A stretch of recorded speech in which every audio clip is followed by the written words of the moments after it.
You are looking at Julian's pronunciation guide, where we look at how to pronounce better some of the most mispronounced words in the world, like this other curious word. But how do you say what you're looking for today? Let's learn how to pronounce this name from the Bible. For more biblical names pronunciations that many get confused by, make sure to stay tuned to the channel. There are two different pronunciations for it. In Hebrew, it's pronounced something along the lines of Elkanah, Elkanah, but the English pronunciation is usually as Elkanah, Elkanah,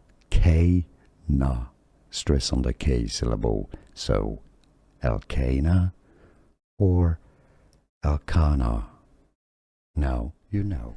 Here are more videos on how to pronounce more confusing words and names too many mispronounced. Like this video if you found it useful. I appreciate your support. I'll see you soon and thanks for watching.